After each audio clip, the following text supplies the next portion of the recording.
வணக்கம் அன்பர்களே, நாம் இன்று பக்தர்களின் காவல் தெய்வமான ஈரோடு சத்தியமங்கலம் அருகே உள்ள பண்ணாரி மாரியம்மன் கோவில் பற்றி பார்ப்போம். பிரசித்தி பெற்ற கோவில்களில் ஒன்று.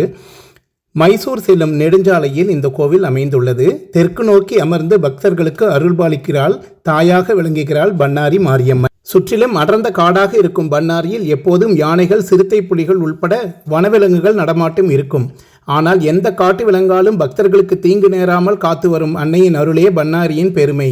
பண்ணாரி அருகே தோரணப்பள்ளம் என்ற காட்டாறு உள்ளது. இந்த காட்டாற்றில் எப்போதும் வெள்ளம் ஓடிக்கொண்டிருக்கும். சுற்றுவட்டார பகுதியில் உள்ள விவசாயிகள் தங்கள் மாடுகளை மேய்க்கும் பகுதியாக இந்த இடம் இருந்து வந்தது. மேய்ச்சலுக்கு வரும் பசுக்கள் தோரணப்பள்ளத்தில் தண்ணீர் குடிக்க செல்வது வழக்கம். மாடுகள் ஒருபுற தண்ணீர் குடித்திருக்க, காட்டாற்றின் மறுக்கரையில் புலிகள் தண்ணீர் கொடுக்கும் நிகழ்வும் நடக்கும். ஆனால் பசுக்களை கண்ட புலிகள் அவற்றை துரத்துவதோ, புலிகளை கண்ட பசுக்கள் மிரண்டு ஓடுவதோ இல்லை.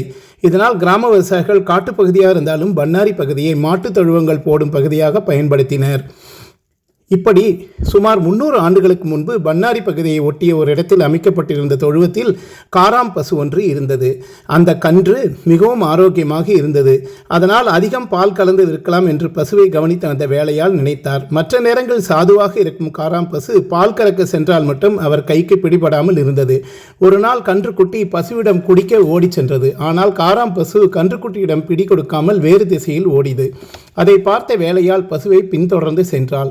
வேகமாக ஓடிய பசு ஒரு வேங்கை மருந்து அடியில் சென்றது. அங்கு காணாம் பொருட்கள் ஓங்கி வளர்ந்திருந்தன.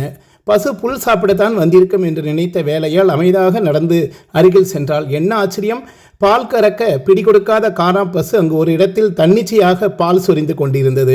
தினமும் இதுபோல நடந்து வந்தது. இதை தொடர்ந்து கண்காணித்து வந்த வேலையால் முதலாளியிடம் விவரத்தை கூறினாள். உடனே முதலாளி அக்கம் பக்கத்தினர் அழைத்து கொண்டு சென்றாள். குறிப்பிட்ட நேரத்தில் பசு காணாம் பொருட்கள் வளர்ந்திருக்கும் இடத்துக்கு சென்று வழக்கம் போல பாலை சொரிந்து விட்டு புறப்பட்டது.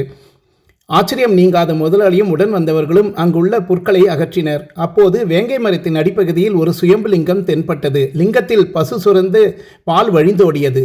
அவர்கள் அதை பார்த்து வியந்து நிற்க, திடீரென்று ஒரு பெண் அருள்வாக்கு கூறினாள். நான் கேரளாவில் உள்ள வண்ணார்காட்டிலிருந்து மைசூர் செல்லும் மக்களின் பாதுகாப்பாக வந்தேன். இந்த இயற்கை சூழல் எனக்கு பிடித்துவிட்டது. இனிமேல் நான் இங்கு நிரந்தரமாக தங்கிக் கொள்வேன் என்று உரைத்தார். அதை கேட்டு மக்கள் மகிழ்ச்சியில் திளைத்தனர். சுயம்பு அம்மனுக்கு காணாம் பொருட்களால் கூரை வேர்ந்து சிறிய கோவிலை உருவாக்கினார். அன்று முதல் வழிபாடு தொடங்கியது. கிராம மக்கள் அம்மனை வழிபட்டனர். பக்தர்களின் காவல் தெய்வமாக பண்ணாரி வழங்கி வருகிறாள். கேரளா, கர்நாடகா, தமிழ்நாட்டிலிருந்து பக்தர்கள் வந்து சென்றுகின்றனர். இங்கு குண்டம் விழா மிகவும் பிரசித்தி பெற்றமாகவும் பிரசாதமாக புற்று மண்ணை வழங்குகிறார்கள். வழக்கமான கோவில் விழாக்களில் பக்தர்கள் தான் அந்தந்த கோவில்களுக்கு சென்று சாமி தரிசனம் செய்வார்கள். ஆனால் விழா காலங்களில் பக்தர்களின் கிராமங்களுக்கே நேரடியாக சென்று அருள் பாலிப்பது பண்ணாரி மாரியம்மனின் தனி சிறப்பாகும். ஓம் சக்தி அம்மாவே சரணம் அம்மா. நன்றி. மீண்டும் சந்திப்போம்.